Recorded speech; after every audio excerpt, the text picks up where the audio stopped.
What's going on YouTube, and in today's video we're going to be taking a look at how we can take some digitally clean photos and give them that old like analog vintage look. And if you're ready and you want to get started, be sure to hit that subscribe button and turn that notification bell on. And without further ado, let's just get into the video. Hey guys, and welcome to Digital Perspective. And as I said, today we're going to be taking some photos and giving them that old school look. Now let's jump over to the screen and I'm going to show you exactly how I want to achieve this, right? So you can see here, so what we're going to do is we're going to open up our file, and I've got some photos here, so I'm just going to drag open one of the photos. There we go. There we go, so it's opened up. Now you can see this photo is pretty much clean in terms of the way it looks. It doesn't have an old rustic look or anything like that, right? So what we're going to do, and it's very quick actually. So the first thing we want to do here, I'm just going to make my screen big. The first thing we want to do is we want to go ahead and actually add some curve adjustments, right? So we're going to go in, we're going to click on the adjustments and add a curve in there. And let me just hide this. So what you want to do with the curve adjustments, you want to just drag the highlights down a little bit so that you can see the more we drag it down, the less bright the highlights are. So I want to drag it to about there. And then once we've done that, what we want to do is we want to add a pretty much a 50% gray. So we're going to make a new layer.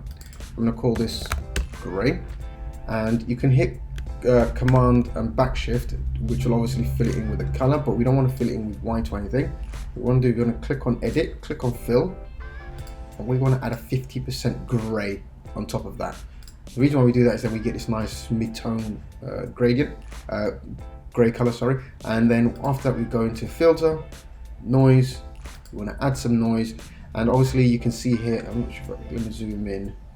You can see, oh, that's way too much. So you can see all the noise that's been generated. Now make sure you've got the monochromatic on, and basically just add enough noise that you can just about see it.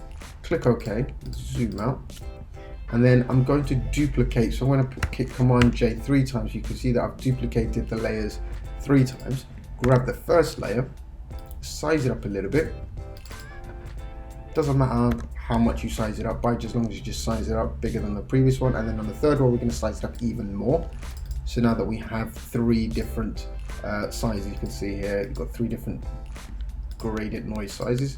We're going to select all of them, we're going to go down and we're going to click soft light, right? So what that's done, basically you can see it's added this kind of grain effect onto the image, right? So once that's done that, what we want to do is, I'm just going to turn it down just a little bit because I feel like it's a little bit harsh. And once that's done, again, very simple the way this process is. I'm going to go back to my Finder. Now I've got some texture on here. Oh, let me zoom out. I've got some textures on there. Right, my mouse is super sensitive, so we're going to try this again, and we're just going to stretch this until it fills the. Now I'm holding the Option key so that it expands from the center. I'm going to click OK. Now once that's filled in, you want to go down and you want to click on screen. Now obviously if you have a black background, screen is what you want to do, but if you have a white background, you multiply is what you want to do. Now I don't want it to have a black background, I want it to have a white background, so I'm just going to hit Command I so that it inverts the image. Then I'm going to go ahead and try multiply. And the reason why is you get this kind of a darker texture. I'm just going to put the opacity down a little bit to about, I'd say about 25.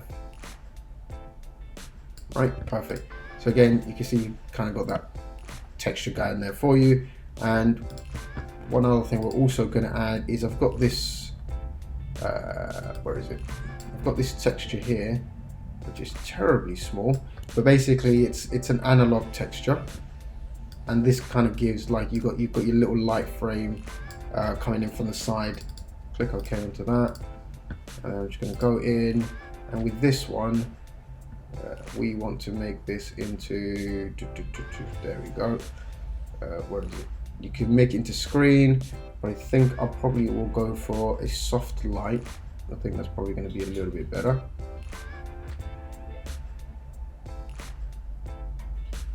Yeah, I think we're going to go for soft light. So if you go back, go hit soft light, you can see there it's kind of giving you that it's a lot darker than I expected. So we're just going to turn the opacity down on that, and you can really continue to keep adding as many textures as you want. So I can even add one more texture in there,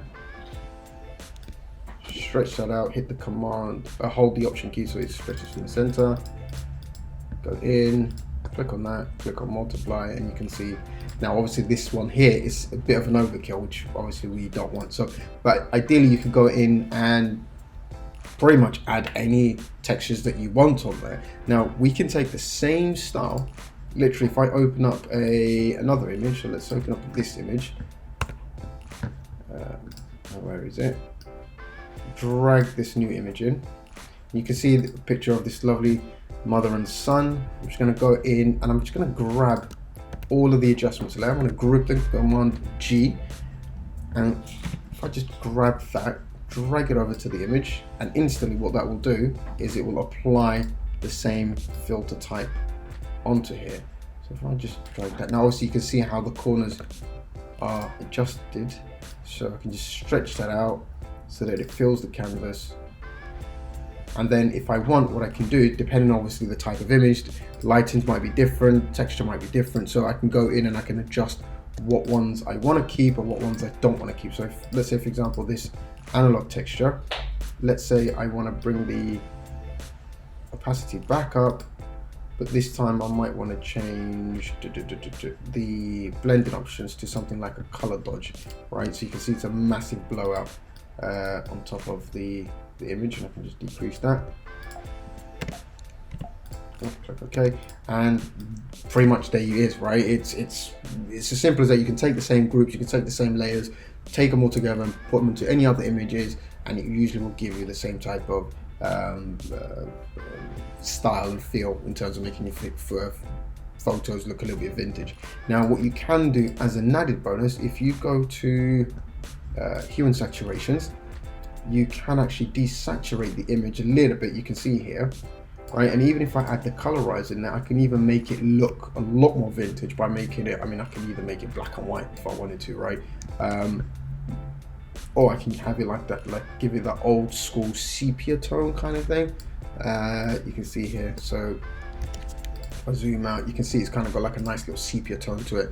So really have fun with it, is what I'm trying to say. So you can do a lot of things with it, but essentially the base level is to make sure that you add the textures, add the maybe one or two textures in there, make sure you add the noise in there, which is very important, and then everything else is really to your aesthetics. Do you want to put text in there? Do you want to put stickers in there? Do you want to put paper textures in there? Go crazy. But yeah, hopefully you've enjoyed that video. If you liked it, be sure to subscribe to our channel. We are bringing daily videos out now, and yeah, let us know in the comments what you think or what you'd like to see. Perhaps you'd like to see a little bit more UI designs, or maybe you'd like to see a little bit more photo or graphics. But anyway, hope you've enjoyed the video. I'm Khaled, and I'll see you tomorrow. Peace.